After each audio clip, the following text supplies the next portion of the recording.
오늘도 하나님께서 우리에게 은혜 주시기 원합니다. 우리 찬송가 430장 같이 나가겠습니다.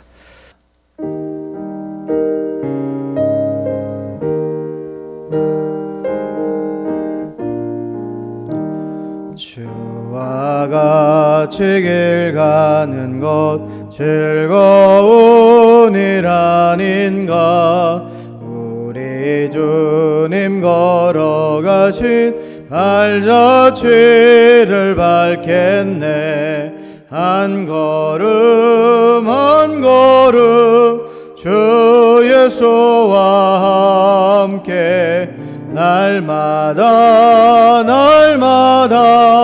우리 걸어가리. 어린아이 같은 우리 미련하고 약하나 주의 손에 이끌리어 생명길로 가겠네. 한 걸음 한 걸음 주 예수와 함께 날마다 우리 걸어가리. 꽃이 피는 들판이나 험한 골짜기라도 주가 인도하는 대로 주와 같이 가겠네. 한 걸음 한 걸음 주 예수와 함께 날마다 우리 걸어가리. 옛 선지자 에녹같이 우리들도 천국에 들려 올라갈 때까지 주와 같이 걷겠네. 한 걸음 한 걸음 주 예수와 함께 날마다 우리 걸어가리. 함께 사도신경으로 우리 신앙을 고백하겠습니다. 나는 전능하신 아버지 하나님 천지의 창조주를 믿습니다. 나는 그의 유일하신 아들 우리 주 예수 그리스도를 믿습니다. 그는 성령으로 잉태되어 동정녀 마리아에게서 나시고 본디오 빌라도에게 고난을 받아 십자가에 못 박혀 죽으시고 장사된 지 사흘 만에 죽은 자 가운데서 다시 살아나셨으며 하늘에 오르시어 전능하신 아버지 하나님 우편에 앉아 계시다가 거기로부터 살아있는 자와 죽은 자를 심판하러 오십니다. 나는 성령을 믿으며 거룩한 공교회와 성도의 교제와 죄를 용서받는 것과 몸의 부활과 영생을 믿습니다. 아멘. 오늘 마태복음 12장 38절부터 50절까지 말씀을 우리 같이 읽겠습니다. 마태복음 12장 38절부터 50절까지 말씀입니다. 그때에 서기관과 바리새인 중 몇 사람이 말하되 선생님이여 우리에게 표적 보여주시기를 원하나이다. 예수께서 대답하여 이르시되 악하고 음란한 세대가 표적을 구하나 선지자 요나의 표적밖에는 보일 표적이 없느니라. 요나가 밤낮 사흘 동안 큰 물고기 뱃속에 있었던 것 같이 인자도 밤낮 사흘 동안 땅속에 있으리라. 심판때에 니느웨 사람들이 일어나 이 세대 사람을 정죄하리니 이는 그들이 요나의 전도를 듣고 회개하였음이거니와 요나보다 더 큰 이가 여기 있으며 심판때에 남방 여왕이 일어나 이 세대 사람을 정죄하리니 이는 그가 솔로몬의 지혜로운 말을 들으려고 땅끝에서 왔음이거니와 솔로몬보다 더 큰 이가 여기 있느니라. 더러운 귀신이 사람에게서 나갔을 때에 물 없는 곳으로 다니며 쉬기를 구하되 쉴 곳을 얻지 못하고 이에 이르되 내가 나온 내 집으로 돌아가라 하고 와서 보니 그 집이 비고 청소되고 술이 되었거늘 이에 가서 저보다 더 악한 귀신 7을 데리고 들어가서 거하니 그 사람이 나중 형편이 전보다 더욱 심하게 되느니라. 이 악한 세대가 또한 이렇게 되리라. 예수께서 무리에게 말씀하실 때에 그의 어머니와 동생들이 예수께 말하려고 밖에 섰더니 한 사람이 예수께 여짜오되 보소서 당신의 어머니와 동생들이 당신에게 말하려고 밖에 서 있나이다 하니 말하던 사람에게 대답하여 이르시되 누가 내 어머니며 내 동생들이냐 하시고 손을 내밀어 제자들을 가리켜 이르시되 나의 어머니와 나의 동생들을 보라. 누구든지 하늘에 계신 내 아버지의 뜻대로 행하는 자가 내 형제요 자매요 어머니니라 하시더라. 아멘. 오늘도 하나님의 동행하심이 여러분에게 무엇과도 비교할 수 없는 큰 힘과 은혜가 되기를 주님의 이름으로 축복합니다.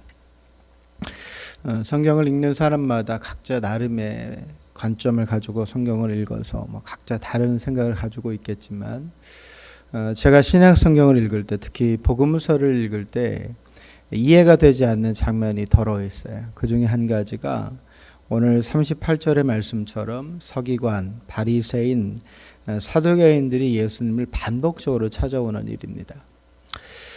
이들은 예수님을 믿지 않았잖아요. 그 시대에 자신들을 구원해 줄 구원자라고 생각지도 않았는데 그래서 예수님을 만나 이런저런 이야기를 나누는 것이 아마도 자기들에게도 적지 않은 불편이 됐을 거예요.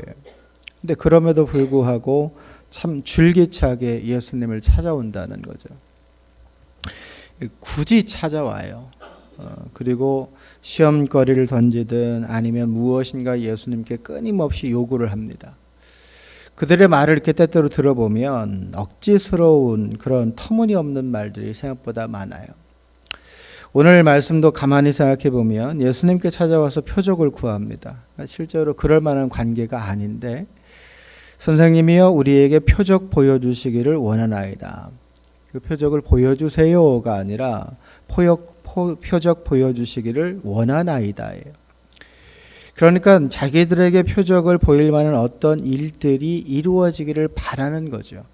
그러니까 분명히 눈에 보여서 예수님의 구주됨을 보이라는 게 아니라 예수님을 찾아온 다른 사람들처럼 무엇인가 필요를 가지고 예수님 앞에 나왔고 아주 구체적인 표적이 자기들 앞에 이루어지기를 원하고 있는 겁니다.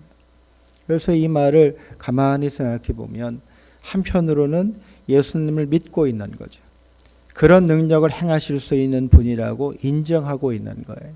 그렇게만 하면 마치 우리도 예수님을 따르겠다는 다짐이라도 하는 것처럼 보여요. 그 겉모습은 그래요. 말하는 것을 보면. 그런데 무엇보다 예수님께서는 그들의 중심을 보시니까 그들의 요청을 대답하시는 예수님의 말씀을 보면 39절 예수께서 대답하여 이르시되 악하고 음란한 세대가 표적을 구하나 선지자 요나의 표적밖에는 보일 표적이 없느니라. 악하고 음란한 세대가 표적을 구하나 다시 말하면 지금 예수님을 찾아와 표적을 구하고 있는 서기관 바리새인들이 다름 아닌 악하고 음란한 세대라고 말씀하시는 거예요. 음흉한 마음을 품고 자신이 바라는 무엇인가가 이루어지기를 바라는 그로 인해 자기의 삶에 어떤 유익이 되는 어떤 표적을 구하고 있다고 예수님 말씀하시는 거죠. 그런 요청에 대해서 예수님께서는 요나의 표적이라고 하는 걸 말씀하세요. 선지자 요나는 여러분 아시는 것처럼 니느웨를 향한 하나님의 부르심을 거부한 사람입니다. 하나님의 말씀을 순전하게 전해야 될 선지자가 전해야 할 하나님의 말씀을 거부했어요. 그래서 엉뚱한 곳을 향해 가는 그 요나의 걸음을 하나님이 꺾어서 고치셔서 니느웨로 가게 하셨습니다. 그리고 그가 그토록 싫어하는 하나님의 말씀을 니느웨 사람들에게 전하게 하셨어요. 선지자 요나의 판단에 니느웨는 심판받아야만 했습니다. 요나는 그래야 된다고 생각했어요. 하나님의 구원받아서 이스라엘을 괴롭게 하는 삶을 계속 이어가야 될 것이 아니라 하나님의 심판으로 망해야 된다고 요나는 판단했습니다. 이스라엘, 내 민족을 괴롭게 하는 그 아수르의 수도였던 니느웨는 멸망당해야 된다는 것이 요나의 주관이었어요. 아마 요나만이 아니라 오늘 예수님을 찾아와서 표적을 구하고 있는 서기관과 바리새인들도 같은 생각이었을 거예요. 그러나 하나님께서는 그 요나의 고집을 꺾으시죠. 그리고 그를 통해 니느웨 사람들에게 하나님의 말씀을 선포하게 하셨고, 하나님의 말씀을 들은 니느웨 사람들은 동물부터 시작해서 왕에 이르기까지 철저히 하나님 앞에 회개합니다. 그래서 그 땅은 하나님의 심판이 아니라 하나님의 구원을 경험하게 되죠. 자기 뜻대로 무엇인가를 이루기를 바라는 그런 표적을 구하는 서기관과 바리새인들이나 자기의 의지를 꺾지 않고 오히려 하나님을 향해 반기를 들었던 요나의 모습이나 별로 다르지 않습니다. 생각해 봐요. 서기관과 바리새인들이 예수님께 요청했던 표적은 어떤 의미의 표적이었을까요? 그 표적으로 인해서 예수님의 하나님 아들 되심을, 이 땅의 구주가 되심을 믿기 위한 표적을 구함이었을까요? 아니면 자신들에게 예수님께서 허락하실 표적을 통해서 다른 사람 앞에서 자기를 돋보이기 위한 목적의 표적 구함이었을까요? 어찌 보면 서기관과 바리새인들의 요구처럼 표적이 필요해 보입니다. 지금 우리 생각에도 그래요. 표적이 있다면 아마도 하나님의 하나님 되심을 인정하는 게 더 쉬울지도 몰라요. 지난 수요 예배 때 홍해 사건을 민 목사님 설교했는데 그 말씀을 들으면서 제가 조금 엉뚱한 생각이 하나가 들었어요. 제 생각에 홍해가 갈라진 게 기적이 아니라 그 갈라진 홍해를 덮으셨다는 게 저는 더 기적 같아요.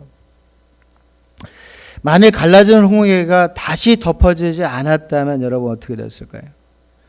거기에 지나가는 사람마다 아직까지 그 갈라진 홍해가 지금도 버젓이 유지되고 있다면 그곳을 방문하는, 그래서 그것을 본 사람이라면 누구나 하나님을 믿을 수밖에 없을 거예요. 바다를 가르셔서 마른 땅을 만드신 하나님, 하나님의 창조의 섭리를 완전히 거부하시면서 자기 백성인 이스라엘을 살리신 표적 중에 표적이 될 거잖아요. 내 백성을 위해서 나는 어떤 것이든 할 수 있다. 말 그대로 표적 중에 표적이 될 거예요. 그런데 하나님은 그 갈라진 홍해를 덮으셨어요. 단지 쫓아오던 애국 군대를 수장을 시키고 다시는 이스라엘을 쫓지 못하게 하기 위한 목적이 아니라고 저는 생각해요. 왜냐하면 하나님께서는 그렇게 하실 수백 수천의 그런 수천 가지의 방법을 가지고 계신 분이니까요. 애굽의 군대를 더 이상 이스라엘을 쫓지 못하게 하시기 위해서 갈라진 홍해를 덮으신 것이 아니라 하나님은 그렇게 해도 하나님이 어떤 분이신지 충분히 다른 사건들과 여러 가지 일들로 보이실 수 있기 때문에 그렇게 하신 겁니다. 오늘 말씀 속에서 서기관과 바리새인들이 구하는 것처럼 어떤 표적이 있어야 하나님을 믿을 수 있게 되는 것이 아니라 하나님께서 하시고자 하시면 하나님께서는 그 모든 일을 이루실 수 있는 분이라는 거예요. 요나가 전한 하나님의 말씀을 듣고 니느웨 사람들이 회개하고 하나님 앞에 엎드린 건 단지 하나님의 말씀이 그들에게 들렸기 때문이 아닙니다. 생각해 보세요. 니느웨 사람들에게 하나님은 이스라엘의 신이에요. 이스라엘의 통치자, 이스라엘의 하나님입니다. 자기들의 하나님이 아니에요. 자신들의 신이 아닌 하나님이 자기들의 선지자나 제사장이 아닌 이방 나라의 선지자로 하여금 자기의 말을 하고 그것을 전하겠다는 게 뭐 그리 중요하겠어요? 아무런 의미도 없어요. 왜냐하면 내가 믿고 따르는 신이 아니니까요. 그런데 그들이 요나가 전하는 하나님의 말씀을 믿고 요나가 선포하신 하나님의 말씀이 실제로 자기들의 삶에 이루어질 거라고 믿었던 건 하나님께서 그들의 마음을 붙잡고 계셨기 때문인 겁니다. 그냥 믿어진 게 아니라 하나님께서 그들의 마음에 믿게 하신 결과인 거예요. 그래서 여러분, 우리가 하나님을 믿는 신앙의 자리에서 바리새인과 서기관들이 구하는 것처럼 요란하고 눈에 보이는 어떤 표적이 중요하지 않습니다. 표적이 중요한 게 아니라 하나님을 향한 우리의 중심, 믿음의 중심을 바로 세우는 일이 훨씬 더 중요합니다. 43절부터 45절 예수님 예를 들어서 하나님 말씀하시는데 그 말씀을 잘 새겨 들어야 됩니다. 더러운 귀신이 사람에게서 나갔다가 다시 돌아올 때 더 악한 귀신 7을 데리고 들어가서 거한다. 그 사람의 나중 형편이 이전보다 더욱 심하게 된다. 근데 이 뒤에 예수님께서 이런 말을 덧붙이세요. 이 악한 세대가 또한 이렇게 되리라. 바른 신앙의 중심을 세우지 못한 신앙의 종국이 이와 같을 수밖에 없다고 말씀하시는 거예요. 내가 어떤 마음가짐으로 하나님을 바라봐야 하는가? 내가 오늘을 살 때 나는 어떤 삶의 중심을 가지고 하나님의 사람됨을 증명해야 하는가? 이런 신앙적 기준을 세우지 않고 그냥 눈에 보이는 어떤 것을 쫓아 살아가다 보면 그 사람의 마음은 빌 수밖에 없습니다. 아무것도 채워지지 못해서 채워지지 않아서 오히려 더 악한 세력이 그 빈 공간을 차지할 수 있는 근거가 되어버립니다. 우리의 신앙이 성장해야 되는, 항상 성장해야 되는 이유가, 바른 중심을 가지고 하나님의 사람으로 살아가야 되는 이유가, 오늘을 살면서 내가 누구인지를 분명히 기억하고 살아가야 되는 이유가 여기에 있습니다. 사람들은 예수님의 어머니와 동생이 찾아왔을 때 그들을 보고 예수님께 가족이 찾아왔다고 말했어요. 그런데 예수님은 전혀 다른 말씀을 하세요. 50절, 누구든지 하늘에 계신 내 아버지의 뜻대로 행하는 자가 내 형제요 자매요 어머니니라. 오히려 지금 자기를 따르면서 자신과 같은 길을 걷고 있는, 하나님의 말씀과 뜻에 순종하여 제자의 길을 걷고 있는 그 제자들을 향해서 이들이 내 어머니며 내 동생들이라고 말씀하십니다. 우리의 겉모습은 아무리 치장해도 더 아름다운 것을 찾고 또 내 것을 만들고 싶어 합니다. 그건 다른 사람과 비교해서 그들보다 더 낫기를 바라는 욕심이 우리 안에 있기 때문이에요. 그래서 우리가 하나님 앞에서 하는 신앙생활에서도 내가 우선되어 자꾸만 다른 사람들보다 더 많은 은혜, 더 많은 사랑, 더 많은 인정과 돌봄을 받기를 원합니다. 그래서 구하게 되는 것이 서기관과 바리새인들이 예수님께 원하고 있는 표적인 거예요. 그러나 표적이 나의 신앙의 됨됨이를 증명하는 증거가 될 수 없습니다. 하나님께서 우리에게 필요하시니까 주시는 것이 은혜이고, 그것이 지금 이 시대 신앙을 가진 우리에게 주시는 표적인 거예요. 표적 구함이 중요한 게 아니라 언제나 나와 함께 하시는 하나님께 감사해야 합니다. 그 하나님의 손길이 여전히 날 향해 있음을 기뻐해야 하는 거예요. 그로 인해 오늘을 살 수 있음을, 아무리 힘들고 어려워도 오늘을 살아갈 수 있는 힘을 나에게 하나님께서 공급해 주심을 믿으면서 어떤 순간에도 내가 하나님의 사람임을 기억해야 합니다. 예수님께서는 우리가 어떤 신앙인 되기를 바라실까요? 내가 누군가에게 기대어서 뒷공무니만 쫓아가는, 중심도 없이 매 순간 찾아오는 상황이 어려워하고 그래서 주어진 인생의 시간을 낭비하듯 삶을 사는 그런 삶을 바라실까요? 아마 아니실 거예요. 언제나 하나님을 바라보고 하나님의 인도하심을 구하고 나에게 주어진 삶의 자리를 감사함과 담대함으로 지켜야 되는 그 하나님의 사람으로 살아가기를 예수님은 바라실 겁니다. 그래서 여러분, 오늘 우리가 하나님 앞에 기도해야 하는 것은 서기관과 바리새인들이 예수님께 원했던 것처럼 우리가 오늘 이 아침 기도하며 하나님께 원해야 하는 것은 다름 아닌 믿음이고, 하나님의 사랑을 깨닫는 지혜이고, 어떤 순간에도 하나님의 말씀에 담대히 나아가려고 하는 순종입니다. 하나님은 그 가운데 역사하십니다. 하나님은 그 가운데 일하시고 가장 선한 것으로 우리의 삶에 채워주십니다. 오늘 하루 그 하나님을 바라보며 그 하나님 따라가는 여러분 모두가 되기를 주님의 이름으로 축복합니다. 하나님은 오늘도 우리와 함께 하십니다. 어제도 우리와 함께 하셨고 오늘도 우리와 함께 하십니다. 하나님은 늘 분명한 증거, 표적을 우리에게 보여주세요. 하나님의 함께 하심으로. 더 이상 우리에게 다른 표적이 필요 없습니다. 오늘 하루 그 사실을 잘 기억하시고 오늘도 여러분 스스로 하나님의 자녀됨을 여러분이 가지고 있는 믿음과 순종함으로 증명하며 살아가실 수 있기를 주님의 이름으로 축복합니다. 함께 기도하겠습니다.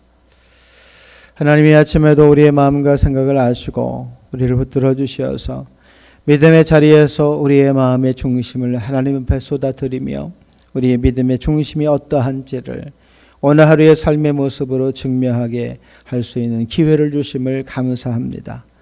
또 다른 하루를 시작합니다. 오늘도 어김없이 하나님 우리와 함께 하심을 믿습니다. 우리의 삶을 주장하시며 가장 선한 손길로 우리의 인생을 주장하고 계심을 믿습니다. 믿음을 가지고 하루를 시작하오니 우리의 인생의 걸음걸음에 하나님의 손길을 더하시고 하나님의 편만하신 인도하심 속에 모든 순간 하나님의 깊으신 사랑과 은혜를 체험하며 오늘을 살아가는 저희 모두가 되게 하여 주옵소서. 이 아침 우리에게 믿음을 허락하여 주시고 하나님을 따름에 대한 순종의 은혜, 그로 인하여 얻게 되는 삶의 지혜를 더하여 주시며 무엇보다 하나님의 사람됨을 우리가 사는 것으로 증명하여서 마음껏 지금 이 시대에도 일하시며 역사하시는 하나님의 살아계심을 증명하는 저희 모두가 되게 하여 주옵소서. 오늘 하루 살아가며 모든 순간 반드시 우리가 하나님의 사람임을 기억하며 그 모든 일에 감사하며 하나님의 역사하심이 우리의 삶 속에 머물고 있음을 기뻐하며 담대히 오늘을 살아가는 광주제일교회 모든 믿음의 가족들 되게 하여 주옵소서. 이 아침에도 간구하여 기도합니다. 하나님의 은혜를 구하며 긍휼의 손길을 구합니다. 우리의 가정 위에 하나님의 손길을 더해 주시고 모든 순간 하나님의 일하심과 역사하심 속에 아픔을 이겨내며 성령의 인도하심과 함께 하심 속에 그 인생의 앞길이 열려지며 행복이 더해질 것을 기대하며 하나님만 따라가는 저희 모두가 되게 하여 주옵소서. 오늘 하루 하나님과 함께 하시기에 모든 것을 이기는 믿음과 평안의 하루가 될 것을 기대하며 거룩하신 예수님의 이름으로 기도드립니다. 아멘. 하늘에 계신 우리 아버지, 아버지의 이름을 거룩하게 하시며 아버지의 나라가 오게 하시며 아버지의 뜻이 하늘에서와 같이 땅에서도 이루어지게 하소서. 오늘 우리에게 일용할 양식을 주시고 우리가 우리에게 잘못한 사람을 용서해 준 것 같이 우리 죄를 용서해 주시고 우리를 시험에 빠지지 않게 하시고 악에서 구하소서. 나라와 권능과 영광이 영원히 아버지의 것입니다. 아멘. 이 아침 함께 기도하실 때 하나님 오늘도 이 아침 우리의 심령을 붙잡아 주시고 하나님의 붙드심과 함께 하심 속에 신령한 주의 사랑과 은혜를 경험하는 믿음의 하루 살게 하여 주옵소서. 하나님 오늘도 우리의 삶을 붙잡고 계심을 믿습니다. 우리와 동행하실 줄 믿습니다. 어떤 순간에도 헛된 것을 구하지 않고 우리를 향한 하나님의 마음을 얻고 성장하는 믿음을 구하며 온전한 지혜와 순종함으로 하나님의 사람으로 살아갈 수 있는 저희 모두가 되게 하여 주옵소서. 우리 주 한번 부르시고 통성으로 함께 기도하십니다.